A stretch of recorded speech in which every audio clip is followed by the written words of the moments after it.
Even if you are an introvert, you can do extroverted things. I've done sales calls. I've been on 5 sales calls per day, pretty much every day. It's happened to me before. And if I can do it, my friends, you can do it. What one man can do, another can. So something else to take into account. All of these are nice to haves. They're not all need to haves. That's what I'm trying to say. Fundamental number 2 is that the worst thing you can do is get shiny object syndrome. We talked about this in the mindset program, but this is also something that I want to bring up here because it's way more relevant to the conversation as well. Shiny object syndrome isn't just a form of distraction. It's usually a chronic pattern that plays out like this. You start with enthusiasm on project A. You're learning, building, making some progress. And then week 3, right when things start to get challenging and the initial excitement wears off, you see a YouTube ad about Project B. This new opportunity looks easier, faster, and more profitable. So you abandon Project A, dive deep into Project B, and a month later, the cycle repeats. Project B hits an inevitable obstacles, and suddenly Project C captures your eye. This is the real opportunity, you tell yourself. Those other things were just, stepping stones to find this. 6 months, 5 abandoned projects later, you have spent thousands of dollars on courses, tools, websites, countless hours of work spread across multiple unfinished ventures, 0 actual business generating meaningful revenue, and also a growing sense of failure and self-doubt. And the most painful part, if you were to just stuck with Project A, you'd likely be making money and having a functional business by now. And I know this because he is me. I started with graphic design, trying to edit. My very first way to try to do anything online was at 13 years old. I tried to make Call of Duty's quick scoping videos and editing. And I tried to be an editor. And I'd be like, yeah, man, I can edit a video for you for Call of Duty for like $10, $15. And I tried to make money that way. And then I tried to do graphic design when I got a little bit older, around 19. Then I tried to do like investing. I even tried to be like a music producer, but I never actually released any music. So there were all these different things that I tried to do,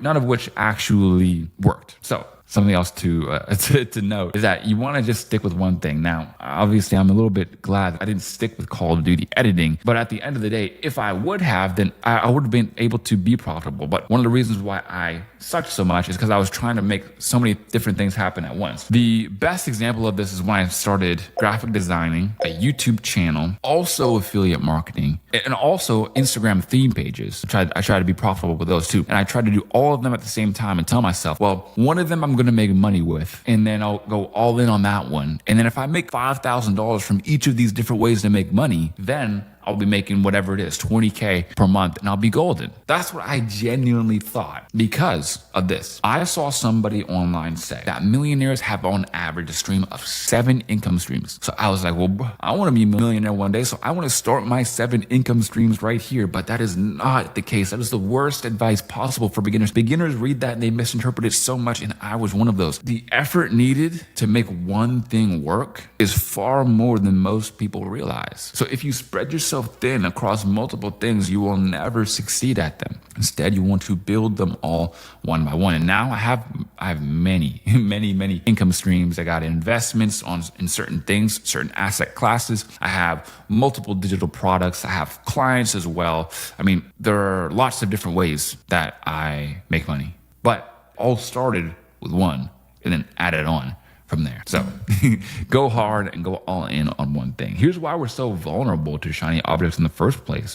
The first thing is pain avoidance instinct. See, switching to a new project lets you escape the difficult middle phase where real work begins and happens. New projects are always exciting and obstacle-free until you actually start building them. There's actually this meme that perfectly encapsulates this part, and I want to bring it up to you guys really quickly. Okay, this is the meme right here. I posted it on my Instagram and everybody absolutely adored it and loved it.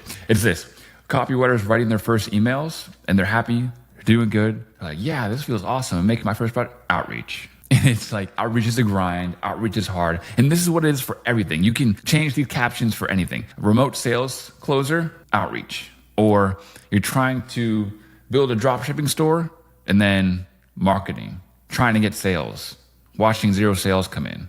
Like, it's every single thing. The reason why the meme blew up so much is because it is truly relatable. And that's why things are funny, is because they're relatable. Next is the perfect business fantasy. This is probably one of the biggest ones. Look, there's a persistent myth that somewhere out there exists a business model with no downsides, no hard work, and guaranteed success. It's like a freaking unicorn. This fantasy makes every new opportunity seem like it might be the one. And then finally is the Dunning-Kruger effect, what we talked about before, which is when we know nothing about a business model, it looks simple.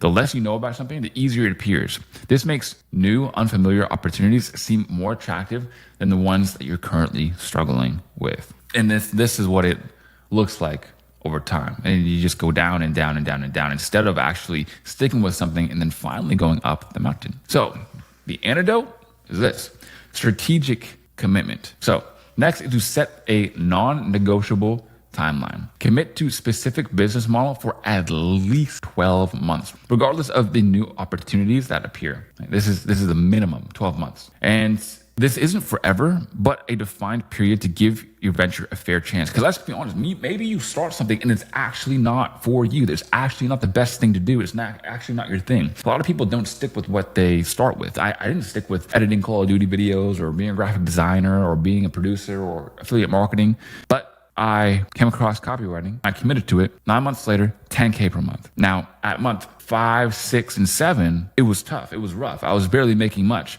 I was making like a deal here and there. And then I made a whole bunch of progress in 1 and 2 months. That's how it usually goes. If you watch any of the interviews on my channel with the people that I helped make it 10K per month, which is like, geez, damn near a dozen people now, all of them say the same thing. It was tough. It was rough. They tried for a long time, and it was not a linear fashion. They literally lost for a long time, were making basically no money, and then all of a sudden, everything happened at once. So you don't want to be that guy who works hard as hell and then quits right before they're about to win. And I was literally about to quit right before I was about to win too. It's hilarious. The next is implement the one course rule. So allow yourself one learning resource at a time. Complete it, fully implement it, what you've done and learned before purchasing or watching anything else. And you are on a $1,000 course at least right now. More likely a multi-$1,000 course right now, where we've already talked about it. You have $50,000 worth of information in here. So all that being said, stick to it. Implement it before you move on to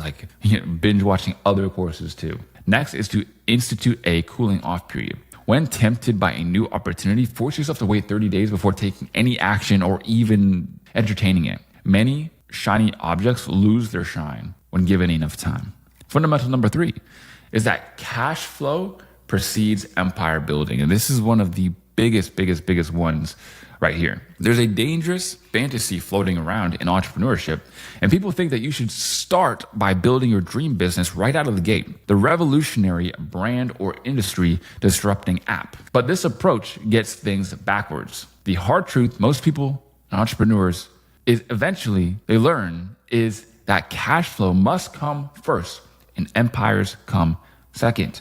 I've met so many beginners who genuinely ask things like, but how am I going to buy a Bugatti one day with this business model? They learn a business model like a service-based business model. In most service-based or freelancer-based business models, you can only really make 10 to 15K per month without hiring other people. And then people look at that, they're making like $1,500 per month. And they're like, well, this won't get me a Bugatti. It's like, bro, it will get you out of the matrix. It will get you a bunch of skills. It will get you cash flow that you can invest. And then with all of those other things, then you can take all of those amazing resources you already have, all those unfair advantages, and then you put them into something that will build your empire. And I'm going to show you how to go from scratch to having all of those resources, having all that unfair advantage, then putting all of those things into another business model or venture or endeavor to help you multiply your wealth over time. That is the game, not just starting something and then having it make $1 million. Think of cash flow like oxygen and your business dreams like climbing Mount Everest. No matter how passionate you are about reaching the summit, oxygen comes first because without it, nothing else matters. So what should you do instead? Well, smart entrepreneurs solve this by starting with models that generate cash quickly, even if those aren't their ultimate vision. They use this cash to fund their living expenses. So when things slow down or get really hard, they're not forced to quit or try something else or resort to desperate tactics. They invest in the bigger vision. So cash buys creative freedom and ability to build strategically an empire step by step. They learn crucial skills that transfer to larger ventures, service skills, offers, client management, all stack long-term and will help with future business ideas. And then finally, build industry relationships that open doors later. Even your starter clients can become partners or funders later. Creating a network on wealthy contacts is priceless. So again, you're going to build all of these advantages from building your first 100K per year business so that you can eventually get to that $1 million business. So for this, you need to understand the cash flow first ladder. Think of the first business model you start as the first rung on the ladder. It's not about being flashy. It's not about Lambos in Dubai. It's not about Miami balcony boys. That won't help you in the long term. The goal is to find something real, repeatable, and bankable. Each step earns you proof that you can deliver value, income that buys time and freedom, market-tested skills, confidence and clarity, and a bigger runway for your vision business. The only wrong move is trying to leap to the top without climbing. Yo, what is up, everybody?